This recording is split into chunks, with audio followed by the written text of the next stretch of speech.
दोस्तों, आज हम लोग आए हैं भोपाल से 45 किलोमीटर दूर जिला मुख्यालय रायसेन में स्थित इस किले पर, जिसका नाम है रायसेन का किला।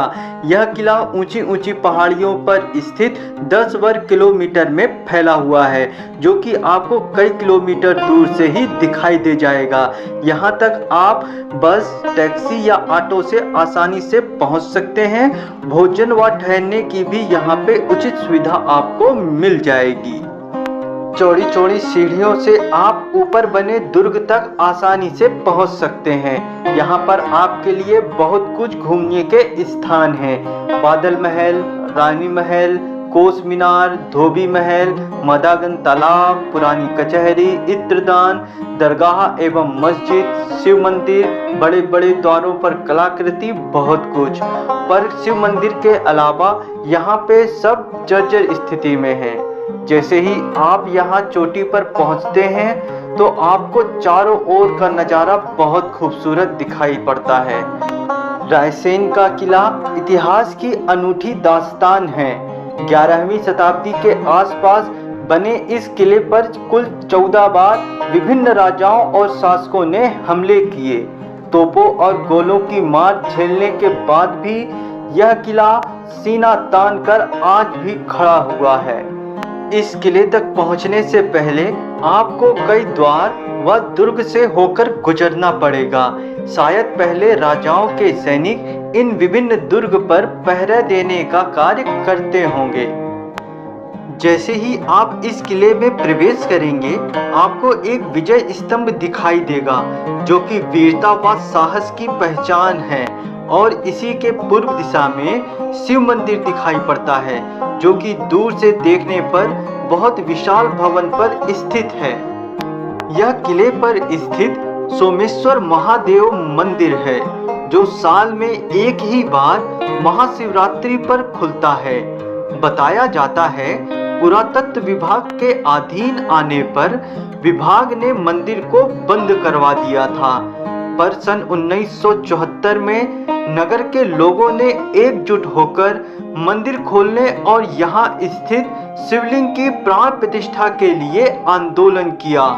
तब यहाँ के तत्कालीन मुख्यमंत्री ने महाशिवरात्रि पर खुद आकर शिवलिंग की प्राण प्रतिष्ठा कराई। तब से हर साल महाशिवरात्रि पर मंदिर के ताले श्रद्धालुओं के लिए खोले जाते हैं और यहाँ एक विशाल मेला भी लगता है। मंदिर के अंदर का दृश्य बहुत ही सुंदर है, जो देखने पर बहुत सारे पिलर्स पर टिका है। पूरे महल की सबसे सुंदर रचना यही शिव मंदिर है और बहुत ही अच्छी स्थिति में है। मध्यकाल में रायसेन सिलहारी सरदारों का मजबूत गढ़ था। बाबर के समय यहाँ का शासक शिलादित्य था, जो ग्वालियर के विक्रमादित्य, चित्तौड़ के राणा सांगा, चंदेरी के मेदिनी राय तथा अन्य राजपूत नरेशों के साथ खानवा के युद्ध में बाबर के विरुद्ध लड़ा था। सन 1543 ईस्वी में रायसेन दुर्ग पर शेरशाह ने आक्रमण किया था। उसने इस किले पर अधिकार तो कर लिया, किंतु इसके बाद विश्वासघात करके उसने दुर्ग की रक्षा में नियुक्त उन राजपूतों को मार डाला, जिनकी रक्षा का वचन उसने पहले दिया था। इस बात से राजपूत शेरशाह के शत्रु बन गए और कालिंजर के युद्ध में उन्होंने शेरशाह का डटकर मुकाबला किया। रायसेन मुगलों का एक महत्वपूर्ण प्रशासनिक केंद्र था। अकबर के शासन काल में यह नगर उज्जैन के सूबे में शामिल था। एक किताब तारीखे शेरशाही में उल्लेखित है कि दिल्ली का शासक शेरशाह सूरी 4 माह की घेराबंदी के बाद भी इस रायसेन के किले को जीत न पाया था। उसके बाद उसने तांबे के सिक्कों को गलवाकर यहीं तोपों का निर्माण करवाया। उसके बाद ही शेरशाह को जीत नसीब हुई। जब शेरशाह ने इस किले को घेरा था, तब 1543 ईस्वी में यहाँ के राजा पूरनमल का शासन था। राजा पूरनमल शेरशाह के धोखे का शिकार हुए थे।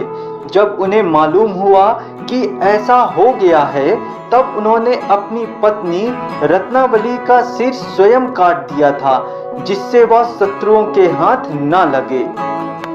ऊंची ऊंची दीवारों के बीच पतली पतली गलियों वाले रास्ते भी आपको देखने को यहाँ मिलेंगे। बड़ी बड़ी इमारतों के बीच यह किला बहुत ही जर्जर दिखाई पड़ता है, जो कि लगभग पूरी तरह खंडहर हो चुका है। परंतु इन खंडहरों को देखकर ऐसा प्रतीत होता है कि यह महल अपने पुराने समय में कितना विशाल होगा। यहाँ स्थित रानी का महल देखने में बहुत सुंदर लगता है, परंतु सही रख रखाव न होने के कारण यह टूट गया है।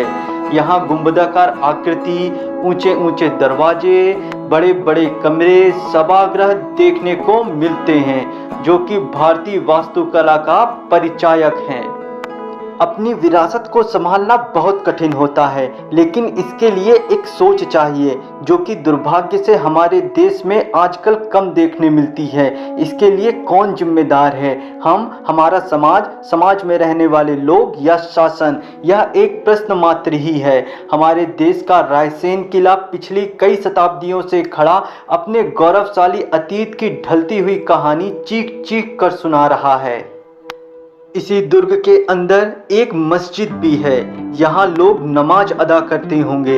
इसी मस्जिद के प्रांगण में कुछ तोपों की नाल भी देखने को आपको मिलेंगी, जो कि यहाँ अलग अलग साइज व आकृति की हैं, जो इस महल के शौर्य की परिचायक हैं। मस्जिद की इसी प्रांगण में इत्रदान महल भी स्थित है। इत्रदान महल के भीतरी दीवारों पर बने आले इको साउंड सिस्टम की मिसाल है। एक दीवार के आले में मुंह लगाकर फुसफुसाने से विपरीत दिशा की दीवार के आले में साफ साफ सुनाई पड़ता है। दोनों दीवारों के बीच लगभग 20 फुट की दूरी है। यह सिस्टम आज भी समझ से परे है। लगभग 10 किलोमीटर में फैले इस किले की पहाड़ी पर गिरने वाला बारिश का पानी भूमिगत नालियों के जरिए किला परिसर में बने एक कुंड में एकत्र होता है। नालियां कहां से बनी हैं, इनमें पानी कहां से जमा कर रहा है, कितनी नालियां हैं, ये सब आज तक नहीं समझ पाया है।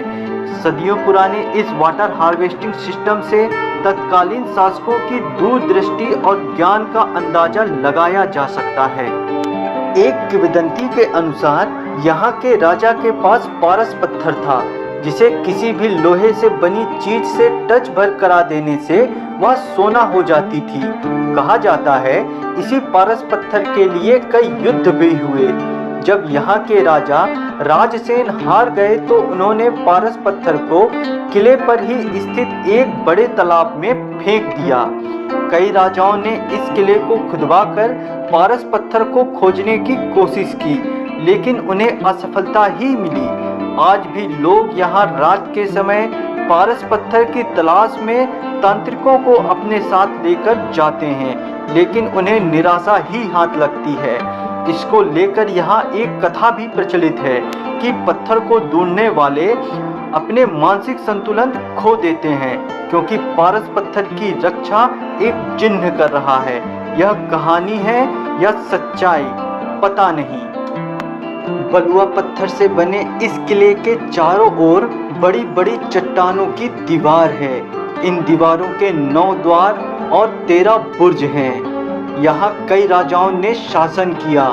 इस किले का शानदार इतिहास रहा है, परंतु आज के समय यह किला बहुत ही जर्जर स्थिति में है। किसी और देश में इस तरह का ऐतिहासिक महल होता तो उसका न सिर्फ बेहतरीन रख रखाव किया जाता, बल्कि उसे एक दर्शनीय स्थल के रूप में विकसित करके ज़्यादा से ज़्यादा पर्यटकों को वहां आने पर मजबूर किया जाता। दोस्तों, आज हम यहाँ की यादों को अपने कैमरे में इकट्ठा कर यहाँ से जा रहे हैं और यह उम्मीद कर रहे हैं कि आज के इस सफ़र की जानकारी आप लोगों को पसंद आई होगी। यदि आप लोगों को ये जानकारी पसंद आई हो तो आप हमारे चैनल को लाइक करें, कमेंट करें, शेयर करें और सब्सक्राइब करें।